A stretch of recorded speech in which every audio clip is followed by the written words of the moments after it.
நான்காவது கேள்வியாக சகோதரர் ஒருவர் என்ன கேட்கிறாருண்டா, அவர் கேள்வி கேட்ட நாளில் போடுறாரு, இன்று ஒரு பள்ளியில் ஜும்மாவின் போது குத்துபா நடந்து கொண்டிருக்கும் போது சுன்னத் தொழ வேண்டாம் என்று முஅத்தின் எலான் செய்வதை கண்டேன், இது ஏற்றுக்கொள்ளக்கூடியதா என்று கேட்கிறார்.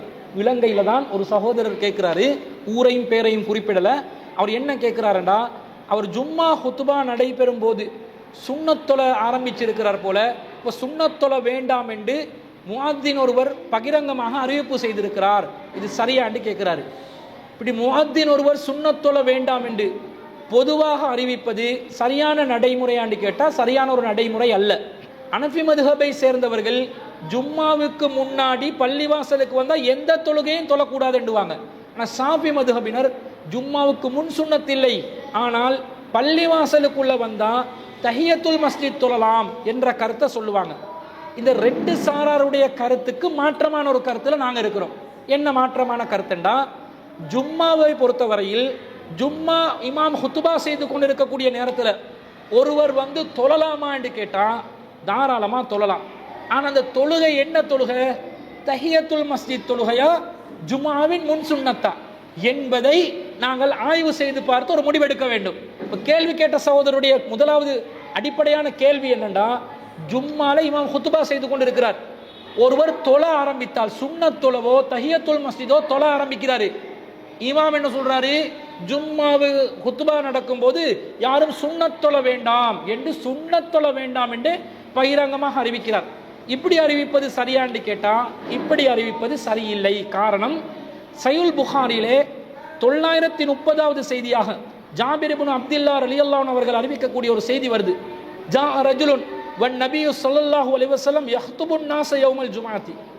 ரசூல் ஸல்லல்லாஹு அலைஹி வஸல்லம் ஜும்மால குத்துபா நடத்தி கொண்டிருக்கும் போது ஒரு மனிதர் வந்தார். ரசூல் அவரிடம் கேட்கிறார், அசல்லைத யா ஃபுலான், ஏ மனிதரே நீங்கள் தொழுதீர்களா என்று கேட்கிறார்கள். அப்ப அவர் சொல்கிறார், லா, இல்லை நான் தொழவில்லை. ரசூலா சொல்றாங்க, கும் ஃபர்கா, நீங்கள் எழும்பி 2 ரக்காத் தொழுங்க என்று நபி ஸல்லல்லாஹு அலைஹி வஸல்லம் அவங்க கட்டளை இடுறாங்க. அப்ப தெளிவாக இந்த ஹதீஸ்ல இமாம் ஹுத்துபா செய்து கொண்டிருக்கும் போது 2 ரக்காத் தொழுமாறு தொழாத மனிதருக்கு தொழுமாறு ரசூலா கட்டளை இட்டாங்களா இல்லையா? அப்ப எப்படி சுன்னத் தொழ வேண்டாம் தொழுகை தொழ வேண்டாம் என்று எப்படி ஒரு முஅத்தின் அறிவிப்பு செய்யலாம்? அப்படி அறிவிப்பு செய்ய முடியாது. இப்ப இவர் தொழுத தொழுகை ஜும்மாவின் முன் சுன்னத்தா அல்லது தஹியத்துல் மஸ்ஜிதாக தொழுகிற தொழுகையா? தஹியத்துல் மஸ்ஜித் என்றா ஒரு பள்ளிவாசலுக்கு காணிக்கையாக தொழக்கூடிய ஒரு தொழுகை.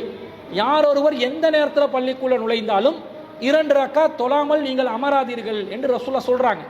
அப்ப அது வந்து ஜும்மா நேரத்துக்கு பிரத்யேகமா வந்ததில்லை, எல்லா நேரத்தையும் குறிக்கும். 2 ரக்காத் மஸ்ஜிதுக்கு காணிக்கையாக தொழாமல் அந்த பள்ளிவாசல்ல நாங்கள் உட்கார முடியாது.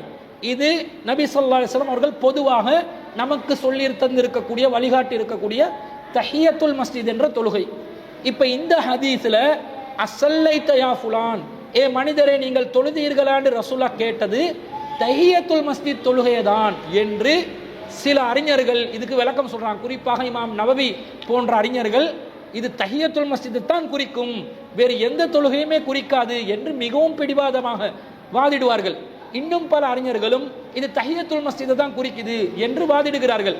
இப்ப இவர்கள் சொல்லக்கூடிய விதத்தில் பள்ளிவாசலுக்கு அந்த மனிதர் வந்து தொழாமல் அமர்வதற்கு முயற்சி செய்யும் போது ரசூலா நீங்கள் தொழுங்கள் என்று சொன்னது தஹியத்துல் மஸ்ஜிதை குறிக்குதா? தஹியத்துல் மஸ்ஜித் என்றது அந்த அளவுக்கு வலியுறுத்தப்பட்ட நிலையில குத்துபா நடக்கும் போது கூட அதை தொழுதுட்டுத்தான் உட்காரணும் என்ற அளவுக்கு அது வலியுறுத்தப்பட்ட ஒரு நிலையில் இருக்கக்கூடிய ஒன்றா என்பதை நாங்கள் கவனிக்க வேண்டும். அப்ப இந்த ஹதீஸுக்கு வேறு ஹதீஸுகள் விளக்கமா வந்திருக்குதா, இதை விட கூடுதலான விளக்கங்களோடு ஏதாவது ஒரு செய்தி வந்திருக்குதான்னு பார்த்தா இதே ஹதீஸ இன்னும் கூடுதலாக விளக்கக்கூடிய விதத்துல இப்னு மாஜால 1104வது செய்தி பதிவு செய்யப்பட்டிருக்கிறது. இதே அபூ ஹுரைரா ரலியல்லாஹு அன்ஹு அறிவிக்கிறாங்க. யாரு வந்தாங்க என்ன செஞ்சாங்கன்ற முழு விவரமும் இந்த ஹதீஸ்ல கிடைக்குது. என்ன நடக்குது? ஜா சுலைகுல் கத்ஃபானி, சுலைகுல் கத்ஃபான் என்று சொல்லக்கூடிய நபி தோழர் ரசூலுல்லாவிடம் வருகிறார்.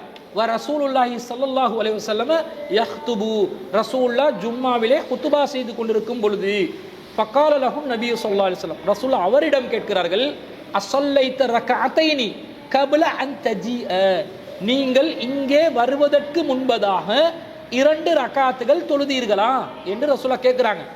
காலலா, அவர் இல்லை என்று சொல்கிறார். கால ஃபஸல்லி ரக்காத்தைனி, நீங்கள் 2 ரக்காத்துகள் தொழுங்கள், வதஜவ்வஸ் ஃபீஹிமா, அந்த 2 சுருக்கமா தொழுங்க என்று ரசூலா சொன்னதாக தெளிவான விளக்கங்களோடு வருது. இதுல ரசூலா என்ன கேட்கிறாங்க? அஸல்லைத ரக்காத்தைனி கப்ல அன் தஜிஅ, நீங்கள் இங்கே வருவதற்கு முன்பதாக, அல்லது நீங்கள் வருவதற்கு முன்பு, இங்கேன்ற வார்த்தை நாங்கள் எக்ஸ்ட்ராவா போடுறது தானே, நீங்கள் வருவதற்கு முன்பதாக 2 ரக்காத்துகள் தொழுதீர்களா என்று கேட்கிறாங்க. இப்ப சுலைகுல் அத்ஃபானி என்று சொல்லக்கூடிய நபித்தோழர் எங்க வந்தாங்க? பள்ளிவாசலுக்கு தானே வந்தாங்க. அப்ப பள்ளிவாசலுக்கு வந்த அந்த நபித்தோழரிடம் ரசூலா கேட்கிறாங்க, அஸல்லைத ரக்காத்தைனி கப்ல அன் தஜிஅ, நீங்கள் வருவதற்கு முன்பதாக 2 ரக்காத் தொழுந்தீங்களா? பள்ளிவாசலுக்கு வருவதற்கு முன்பதாக 2 ரக்காத் தொழுந்தீங்களா என்று தான் கேட்கிறாங்க. அதுக்கு அந்த நபித்தோழர் என்ன சொல்கிறார்? லா, இல்லை என்று சொல்கிறார். அப்ப ரசூலா சொல்றாங்க ஃபஸல்லி, அப்படி என்றால் நீங்கள் ஃபஸல்லி ரக்காத்தைனி, அப்படி என்றால் நீங்கள் 2 ரக்காத் தொழுங்க, வதஜவ்வஸ் ஃபீஹிமா, அந்த 2ஐயும் சுருக்கி தொழுங்க என்று ரசூலா சொல்வதிலிருந்து இது தைஹியத்துல் மஸ்ஜிதை குறிக்கக்கூடிய ஹதீஸா, தைஹியத்துல் மஸ்ஜித் பள்ளிவாசலுக்கு வருவதற்கு முன்பு தொழுகின்ற தொழுகையா, அல்லது வீட்டில் தொழுற தொழுகையா, அல்லது பள்ளிவாசலுக்கு வந்த பிறகு தொழுற தொழுகையா? பள்ளிவாசலுக்கு வந்த பிறகு தொழுற தொழுகையா இருந்தா ரசூலா என்ன சொல்லியிருப்பாங்க? 2 ரக்காத் பள்ளிவாசல்ல தொழுதுட்டு தானே உட்காரணும், தொழாம உட்காருங்கன்னு கண்டிச்சிருப்பாங்க. ரசூலா அப்படியா கேட்கிறாங்க? இல்ல, அஸல்லைத ரக்காத்தைனி கப்ல அன் தஜிஅ, வருவதற்கு முன்பதாக 2 தொழுந்தீங்களான்னு கேட்டா, வருவதற்கு முன்பதாக தொழுற தொழுகை என்ன? வீட்டிலிருந்து ஜும்மாவுடைய நேரத்தில் தொழுறக்கூடிய தொழுகையா இருந்தா, அல்லது பள்ளிவாசலுக்கு முன்பதாக தொழுகக்கூடிய தொழுகையாக இருந்தா, அது கண்டிப்பாக ஜும்மாவுடைய முன் சுன்னத்தாகத்தான் இருக்கணும்.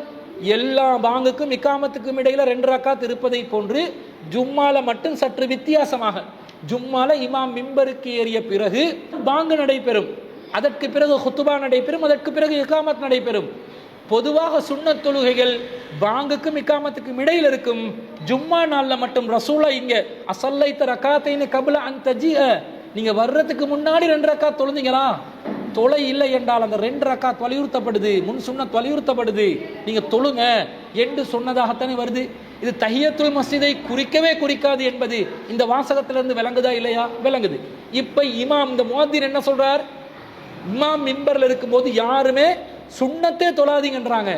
ரசூலா சுன்னத் தொழாமல் பள்ளிவாசலுக்கு வந்த அந்த நபித்தோழருக்கு சுருக்கமா 2 ரக்காத் தொழ சொல்லி கட்டளையிட்டு இருக்க, இந்த முஅத்தின் அதற்கு நேர் மாற்றமாக வேண்டாம் என்று தடுத்து இருக்கிறார் என்றா, இந்த ஹதீஸ் சம்பந்தப்பட்ட தெளிவு இல்லாமல் அவர் அந்த அறிவிப்பை செய்திருக்கிறார். அல்லது அவர் சார்ந்த மதுஹபுடைய கருத்தின்படி ஜும்மாவுக்கு முன் சுன்னத் கிடையாது, தஹியத்துல் மஸ்ஜித் தான் இருக்கிறது என்று நினைத்து சுன்னத் தொழாதீங்க என்று வேணுமென்றே அறிவித்திருக்கிறார்.